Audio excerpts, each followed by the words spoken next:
네, 안녕하세요. 투트랙입니다. 오늘은 해외 구매 대행의 일반적인 절차에 대해서 한번 설명해 드리도록 하겠습니다. 초보들도 반드시 알아야 돼요. 이거를 모르게 되면은 이 내용은 지나가기가 어려워요. 왜냐면 구매 대행을 시작하는데 이 정도의 절차는 반드시 알아야 된다고 생각을 하거든요. 우리가 구매 대행을 할 때 처음에 가장 중요한 게 뭐죠? 네, 맞아요. 매출이 일어나야 돼요. 네, 이제 매출이 일어나고 난 다음에 플로어가 어떤 식으로 이루어지는지 여러분들도 한 번 정도는 아셔야 된다고 생각을 해요.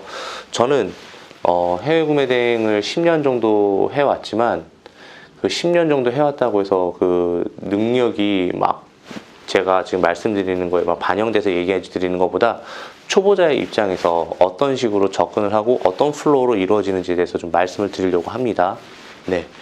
일단은 어느 나라에서 구매 대행을 하던지 간에 지금 제가 말씀드릴 방법은 약 95%가 행해지는 방법이에요. 그래서 이 플로어를 알고 있냐 모르냐가 구매 대행을 이제 진입하는데 가장 큰 줄기가 될 거예요.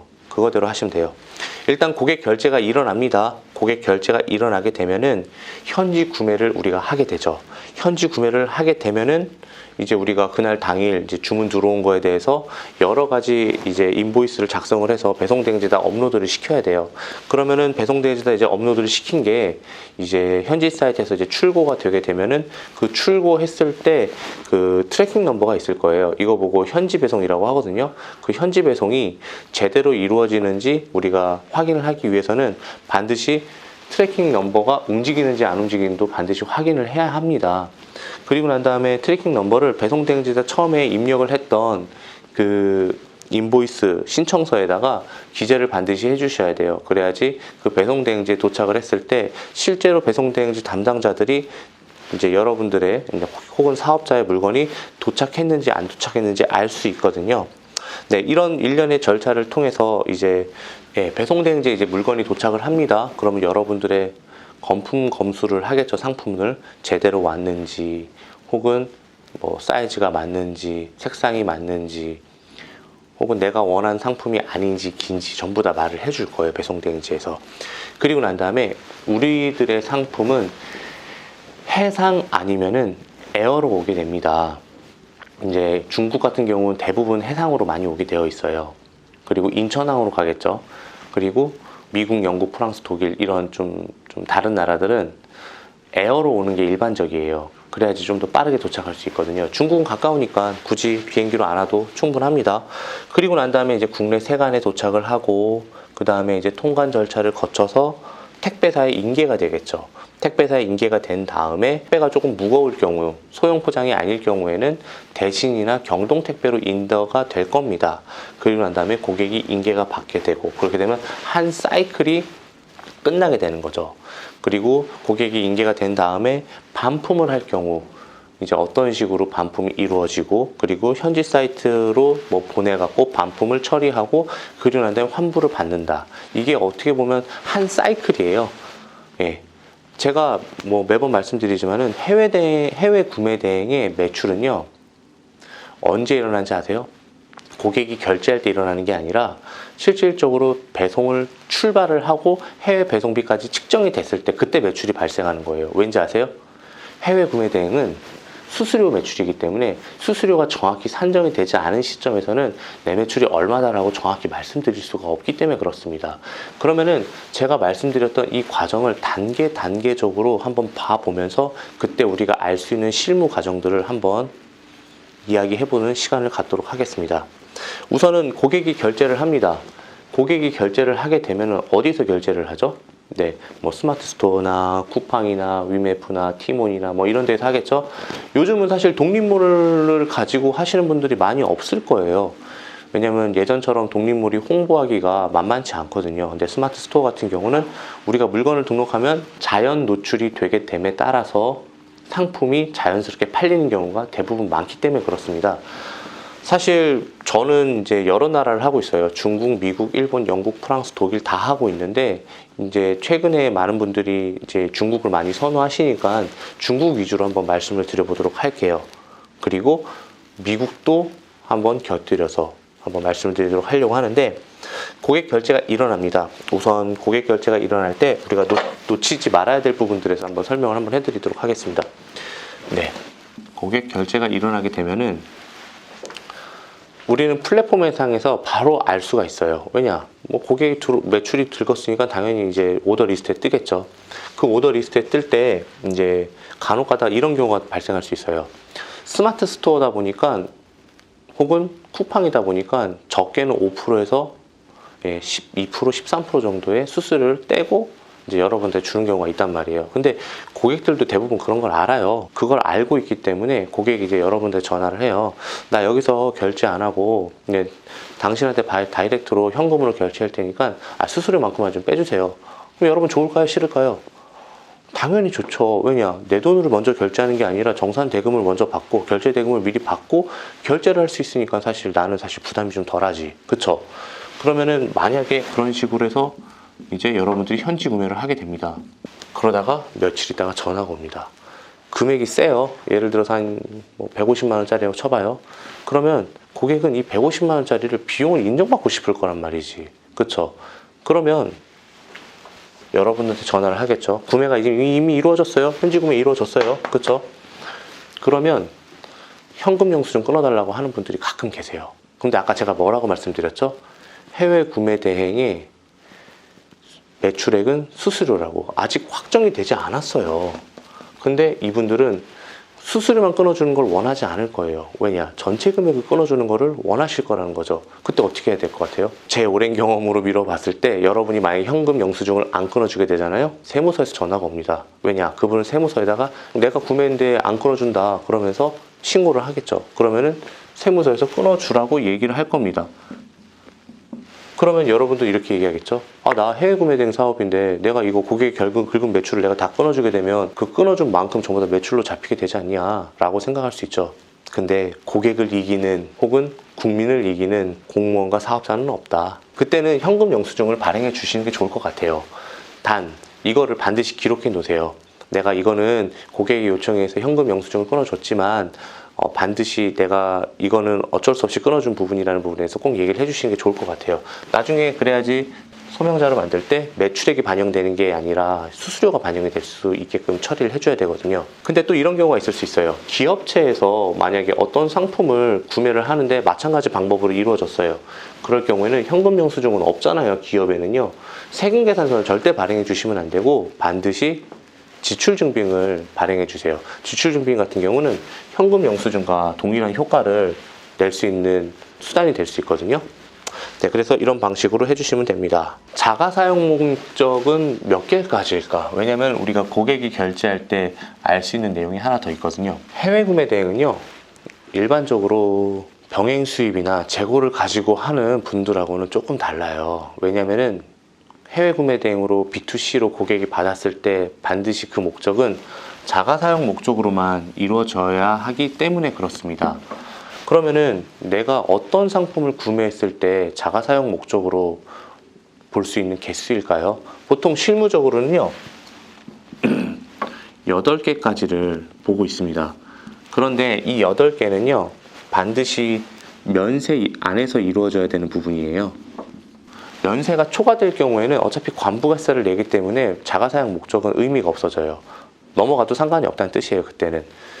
근데 그때는 세금을 내기 때문에 자가사용 목적으로 들어오는 구매대행에는 조금 어울리지가 않을 수가 있겠죠. 왜냐하면 더 비싸지니까 굳이 내가 구매대행으로 구매하는 것보다 병행수입으로 구매할 수도 있는 부분이 있기 때문에 그래요. 면세 범위 미국은 200불 아시죠? 목록 통과는 200불까지인 거.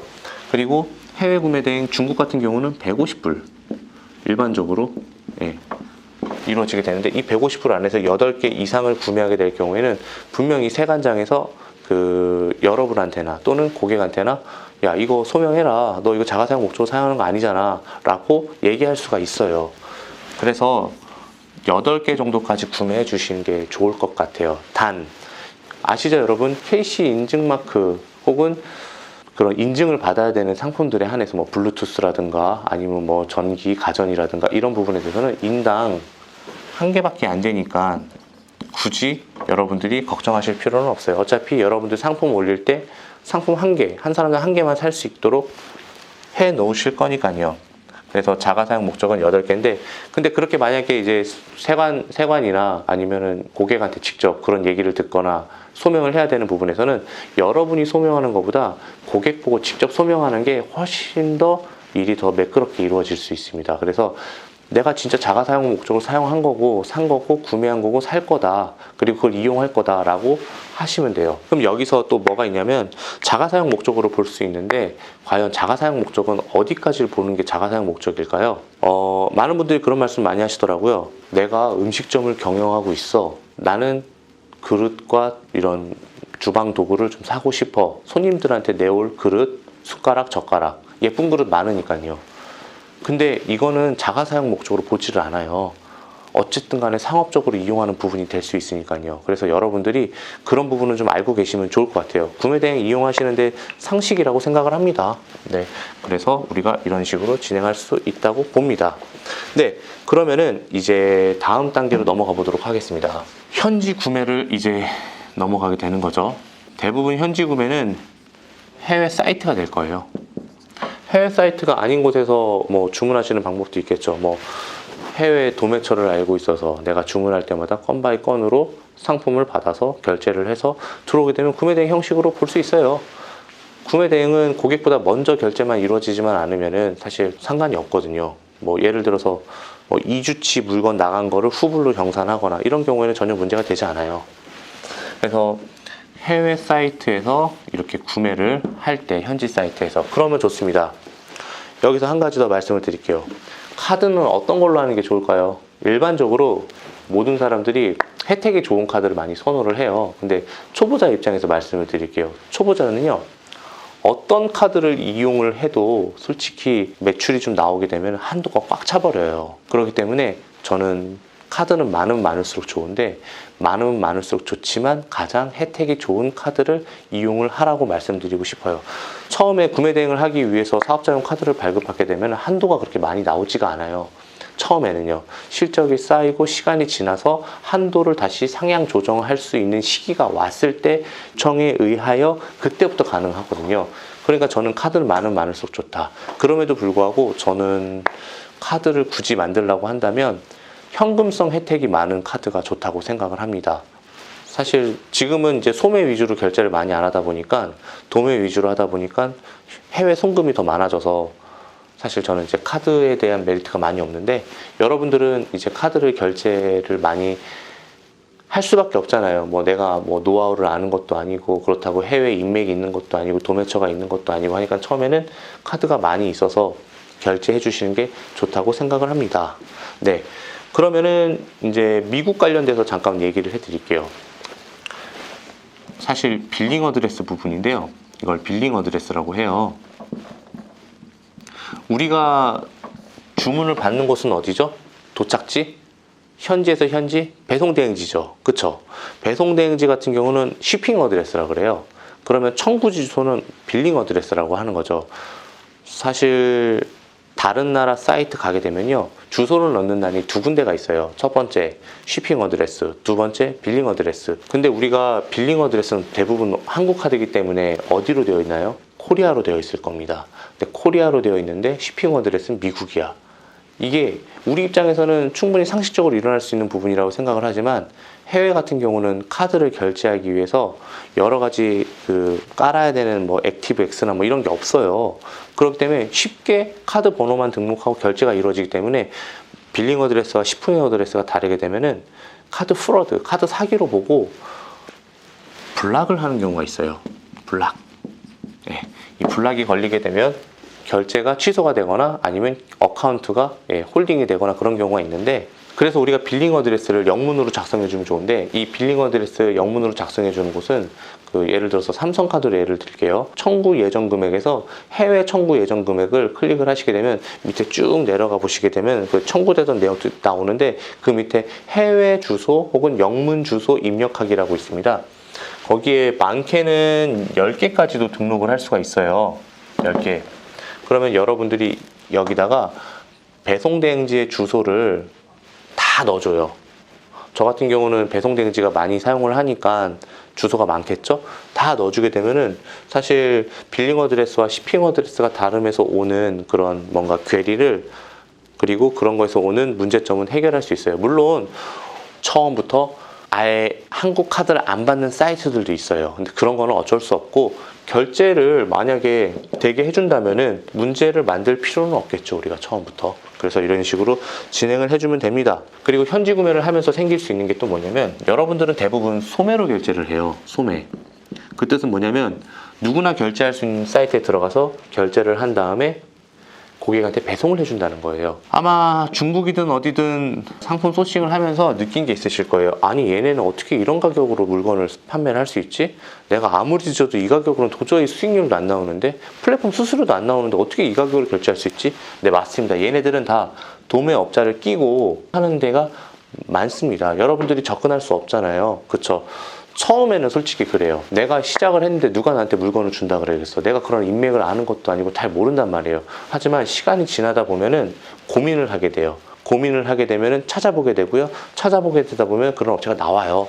그런 업체를 여러분들이 나중에 반드시 찾아서 여러분들도 현지 구매를 도매로 하게 되면은 도매업자도 이길 수 있을 수 있지 않을까요? 예, 저는 그렇게 생각합니다. 제가 지금 그렇게 하고 있는 상품들이 몇몇 개 있어요. 생각보다 가격 경쟁력이 좋기 때문에 상품 후기도 많이 달리게 되고, 상품 하나를 여러 개 팔게 되는 경우도 있을 수 있어요. 결제 주체 여부에 대해서 하나 더 말씀드릴게요. 실무적으로는요, 반드시 내 사업자이기 때문에 내 카드로 결제가 이루어져야 되는 게 맞아요. 그런데 우리가 해외에서 결제했을 때 그 내역은요, 국세청으로 통보가 되지 않습니다. 해외 결제본에서는요. 왜냐? 비자 마스터를 끼고 있기 때문에 카드사에서 별도로 넘겨주지 않는 한 국세청에서 알 수가 없어요.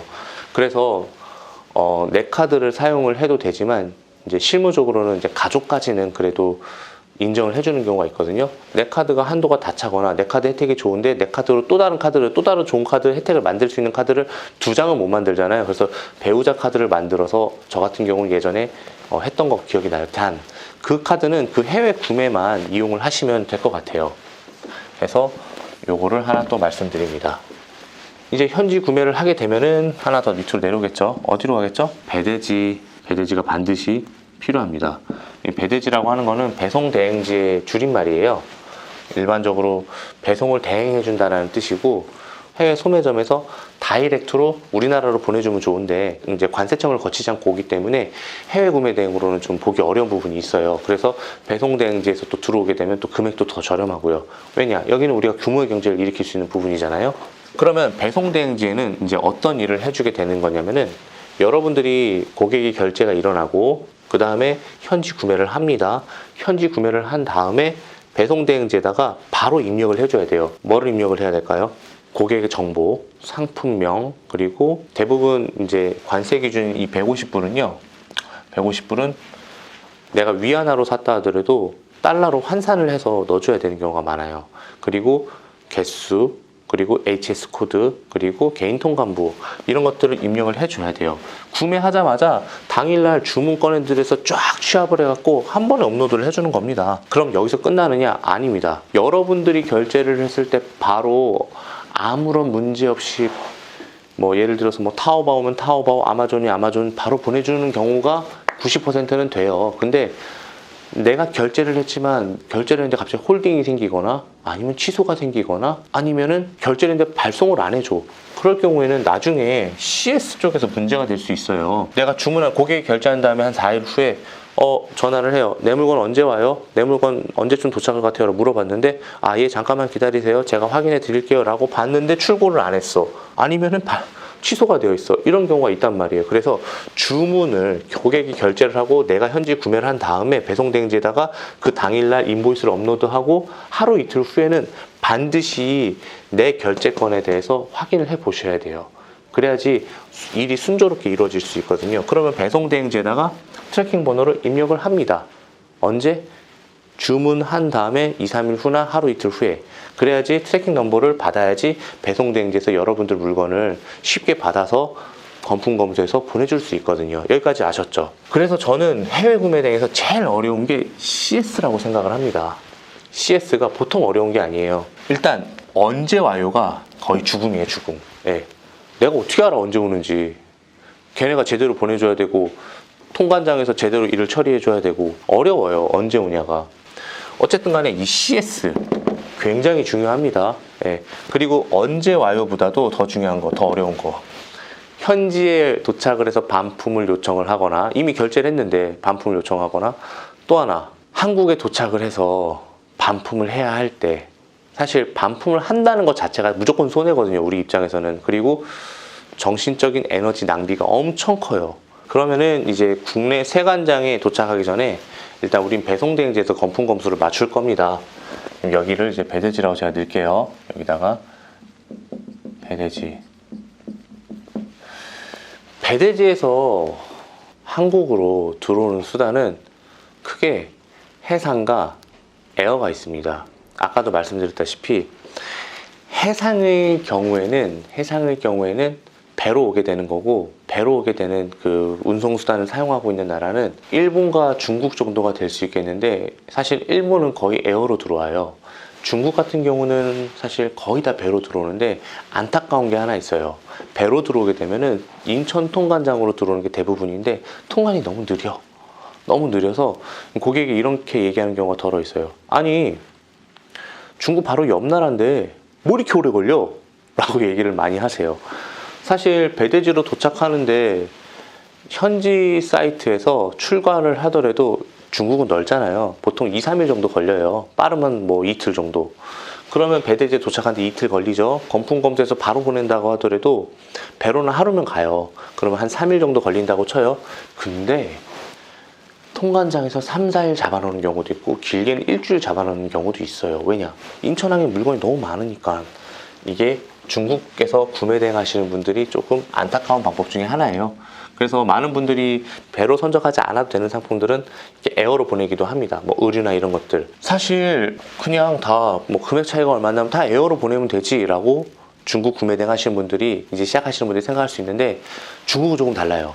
왜냐면 에어로 보낼 때는 선적이 안 되는 것들이 생각보다 많거든요. 아까도 말씀드렸다시피 뭐랄까 블루투스가 들어간 거라든가 배터리가 들어간다던가, 그리고 가전 같은 경우는 여기에서 반려가 되는 경우가 많아요. 반려가 되면 다시 배대지로 돌려보내주냐? 아닙니다. 폐기가 되는 경우가 많아요. 굳이 모험을 할 필요가 없죠. 그리고 배대지 사장님들은 많이 보내보고 많이 폐기를 당해봤을 거예요. 그래서 엔간해선 다 해운으로 해요. 에어로 확실한 거는 의류, 신발, 액세서리 정도? 그 정도가 될 것 같아요. 그래서 대부분의 사람들이 한 군데에 배송대행지를 정해서 오게 되는데, 해운으로 오게 될 때 우리들은 조금 여유를 가지고 이제 사업을 운영을 해야 되는 게 맞을 것 같아요. 중국 구매 대행 하시는 분들은 잘 모르는 부분이 있어요. 바로 일반 통관과 그리고 목록 통관. 일반이든 목록이든 중국은 150불이에요. 150불이 넘어가게 되면은 세금을 냅니다. 관세를 내게 됩니다. 근데 미국 같은 경우는, 이게 중국의 경우 둘 다 150불이에요. 미국은 목록 통관은 200불까지예요. 그리고 일반 통관은 150불까지라는 거죠. 그렇게 되면은 미국을 하시는 분들은 굳이 150불 미만으로 막 어떻게든 담아갖고 하는 것보다 의류, 신발 이런 거에 한해서는 목록 통관으로 들어올 수 있습니다. 근데 우리가 중국에서 취급하는 상품들은 대부분 목록으로 끝나요. 그러니까 우리가 150불 미만으로 담으면 된다고 생각을 하는데, 뭐 먹는 거 같은 경우는 대부분 일반 통관이거든요. 뭐 예를 들어서 뭐 오메가3나 뭐 있죠? 밀크시슬 이런 것들은 한 번에 들어올 때 6개까지밖에 안 돼요. 이런 거는 다 일반 통관에 해당되는 거고, 이거는 관세사 입회하지 않고 목록으로 통관되는 거지만 이거는 관세사가 반드시 관여를 해야 돼요. 그래서 관세사에다가 내는 수수료가 미국 같은 경우는 2불 정도면 되고, 좀 많이 내는 중국 같은 경우는 5,000원도 있고 10,000원도 있어요. 그래서 많은 부분들이 일반 통관으로 진행하는 상품을 별로 안 하시고 목록 통관으로 진행하시는 상품을 많이 하시는데, 그래도 알아야 돼요. 150불이 면세 한도긴 하지만 목록 통관의 이 실질적으로 구별하는 의의는 가장 좋은 거는 200불까지 되기 때문에 그런 거예요. 그래서 미국에서 구매 대행을 하시는 분들은 반드시 의류랑 신발 이런 것들은 목록 통관으로 돼야 되고, 자세한 내용들은 네이버에 사전에서 보게 되면 아주 자세하게 나와져 있어요. 그래서 그런 거 참조하시면 되겠습니다. 어쨌건 간에 이제 우리는 어디를 가게 되냐면 인천으로 옵니다. 인천으로. 네, 여기가 통관장으로 도착하게 됩니다. 그렇게 되면은 이제 여러분들의 상품은 통관이 되게 될 겁니다. 그런데 이 부분에서 간혹 가다가 반장님들이 너희가 등록한 상품은 분명히 120불이라고 적혀 있지만 나는 이 가격이 120불이 아닌 것 같아. 더 비싼 것 같아. 그리고 이 브랜드는 이렇게 저렴한 가격으로 통관되는 게 없는 것 같은데 라고 할 때는 여러분들한테 가격 자료를 요청할 때가 있어요. 이 가격 자료라는 건 뭐냐면 수년 전만 하더라도 이 가격 자료는 내가 긁은 금액으로 드리는 게 일반적이었어요. 그러면 150불 미만이네. 끝. 근데 요즘엔 조금 바뀌었어요. 뭐냐면 세관 반장님한테 드리는 가격 자료는 고객이 결제한 금액으로 달라고 해요. 이 부분이 조금 속상한 일이죠. 예. 근데 이제 구매대행업의 한계인 것 같기도 해요. 나는 분명히 120불에 샀어. 하지만 고객은 20만 원 주고 살 수도 있잖아요. 근데 20만 원은 150불이 넘어가요. 중국에 한해서 얘기해 드리는 거예요. 넘어가요. 그러면 관부가세를 내야 돼요. 그리고 관부가세만 내는 게 아니라 가격 자료를 제대로 배대지에 입력을 안 해서 통관이 됐기 때문에 이거를 수정을 하는 거잖아요. 그래서 거기에 대한 과태료도 부과가 되게 됩니다. 좀 안타까운 일이에요. 근데 뭐 어쩔 수 없는 부분이라고 생각해요. 그래도 그나마 다행인 게 중국 같은 경우는 객단가가 저렴하기 때문에 내가 결제한 가격을 제출하지 않고 고객이 긁은 금액을 내더라도 가격 자체가 그렇게 비싸지 않기 때문에 큰 무리 없이 넘어가는 경우가 덜어 있을 겁니다. 그래서 그 부분은 알아두시면 좋을 것 같아요. 네. 그러면은 이제 통관장에서 일어날 수 있는 일이 또 하나 있습니다. 뭐가 있죠? 관부가세를 내야 하는 상품이 있을 수 있어요. 그쵸? 여러분들이 취급하는 상품 자체가 일단 가격이 비싸면은 당연히 통관장에서 이제 고객한테 연락을 하겠죠. 개인 통관보도 있고 하니까 연락을 하겠죠. 관부가세 나왔으니까 내라고. 근데 저는 이렇게 말씀드리고 싶어요. 여러분은 관부가세를 대납을 하십니까? 아니면 고객에게 내는 경우가 있습니까? 저 같은 경우는 그래도 구매대행은 서비스업이기 때문에 관부가세를 제가 대납을 하는 경우가 좀 덜어 있어요. 근데 관부가세를 대납을 하게 되면은 이제 내가 굳이 이제 배대지에다가 얘기를 하지 않게 되면 고객한테 또 내라고 얘기를 갈 경우가 덜어 있거든요. 그럼 고객의 입장에서 뭐라고 생각했어요? 물건 가격에 분명히 관부가세가 포함되어 있다고 얘기를 한 것 같은데 왜 나한테 또 내라 그러지? 이거 사기 아니야? 그런 경우가 덜어 있을 수 있어요. 그렇기 때문에 반드시 내가 취급하는 상품이 관부가세가 포함되어 있는 가격으로 노출을 해놨을 경우에는 배송대행지나 혹은 관세사 사무실에다가 연락을 미리 해서 사업을 시작하기 전에 본격적으로 매출이 일어나기 전에 우리 회사 물건들은 관부가세를 내야 하는 경우는 다 관부가세를 포함해서 내가 상품 가격을 진열하고 있기 때문에 고객한테 따로 연락하지 말아주세요 라고 미리 얘기를 해주셔야지 이제 연락이 안 가요. 그게 좋아요. 그런 식으로 해서 이렇게 운영을 합니다. 여기까지 이제 아셨죠? 네, 좋습니다. 그러면 이제 우리는 택배사의 통관이 끝났으니까 인계가 될 거예요. 택배사 능력치 1위가 어디일까요? 여러분, 네, 아마 대부분 아실 거예요. 네, 바로 우체국입니다. 근데 우체국 같은 경우는 최근에 단가가 많이 안 맞아갖고 배송대행지에서 이 배송대행지 사업을 하기 위해서 우체국을 제끼고 뭐 한진이나 CJ나 롯데나 이런 쪽으로 계약하는 게 요즘 추세예요. 그렇기 때문에 우체국 택배사 능력치 1위라고 얘기하는 업체는 바로 어디냐면은 우체국을 제외할게요. 바로 한진이에요. 이거는 2020년 4월 기준으로 말씀드리는 거예요. 한진 택배에서 돈 받은 거 아니에요. 이거 제가 얘기하는 게 아니라 제가 병행수입 대행 회사를 운영하면서 3PL 업체를 굉장히 많이 가는데 3PL 업체 사장님들이 가장 선호하는 택배사가 한진 택배이기 때문에 말씀드리는 겁니다. 네, 대부분 사람들이 CJ로 많이 알고 있는데 CJ도 좋긴 한데 뭐 한진이 더 좋다고 얘기하시는 분들이 많아요. 이건 어디까지나 제 생각이니까. 네. 좋습니다. 근데 우리는 배대지를 선택하면서 관세사도 선택할 수 없고 통관장도 선택할 수 없고 배송을 하는 CJ나 뭐 한진 택배사도 선택할 수가 없어요. 우리가 선택할 수 있는 건 뭐다? 유일하게 배대지만 선택할 수 있다. 그렇죠. 그렇기 때문에 뭐 어떤 택배사를 대더라도 어쩔 수가 없어요. 좋습니다. 이 택배사로 자동으로 운영되는 거, 택배사로 바로 인계되는 거는 배대지에 처음에 냈던 비용으로 끝나요. 예를 들어서 뭐 1kg에 6,000원이다. 그럼 그 6,000원에 모든 비용이 다 포함되어져 있어요. 그런데 이거는 소형 택배에 한해서 그런 거예요. 가로, 세로, 높이가 1m가 넘게 되면은 이걸로 못 가고요. 특수화물인 대신택배나 경동택배로 인계가 되는 경우가 많아요. 근데 아직까지는 우리가 이 비용을 낸 게 아니기 때문에 여기는 대부분 착불로 이루어지거든요. 이것도 마찬가지로 고객한테 또 연락이 가는 경우가 있어요. 이거 착불이에요 이러면은 고객은 이러죠. 나 배송비에 다 합쳐서 낸 것 같은데. 두 번 연락이 가게 되는 거잖아요. 마찬가지예요. 이것도 관부가세 대납과 마찬가지로 이것도 마찬가지로 인계될 경우 나한테 먼저 연락달라. 고객이 또 연락하게 되면 또 피곤해진 일이 있을 수 있으니까 이것도 마찬가지로 여기다 얘기하면 돼요. 배대지 사무소, 배대지 사장님한테 얘기하시면 됩니다. 그렇게 해서 여러분들이 택배사 인계대까지 하게 되면은 바로 어디로 가게 됩니까? 바로 고객에게 인계가 되고 한 사이클이 끝나게 되는 겁니다. 좋습니다. 이런 사이클로 있고 있기 때문에 우리는 구석구석 우리가 어딜 챙겨야 되고 어디를 챙기지 않아야 되고 그리고 좀 더 관심 있게 봐줘야 되고 이런 부분들을 알 수 있게 되는 거죠. 이게 하나의 사이클이에요. 별로 어렵지 않아요. 고객이 내가 원하는 것을 사달라고 얘기해서 내가 그걸 사다 주고 내가 그걸 사다 주는데 여러 가지 인프라를 이용해서 들어오는 게 구매 대행입니다. 구매 대행은 고객보다 절대 결제가 앞서서 물건을 사두면 안 돼요. 그러면 서비스업이 아니라 소매업이 될 수 있거든요. 그럼 소매업이 되게 되면 어떤 일이 일어날까요? 여러분들의 부가세 체계가 완전 달라지게 돼요. 지금 잘 모르고 그냥 뭐 싸다고 도매로 사갖고 막 창고에다 쟁여놓고 하시는 분들 나중에 큰일 날 수가 있어요. 왜냐? 소매로 인정받게 되면은 우리는 고객이 산 가격에서 심부름값 정말 수수료에 대해서만 10% 부가세를 내야 되는데 고객이 산 물건 가격에서 10%가 떨어지게 되면은 부가세 엄청나게 되면 구매 대행 안 하는 게 낫겠죠. 이런 부분이 있을 수 있습니다.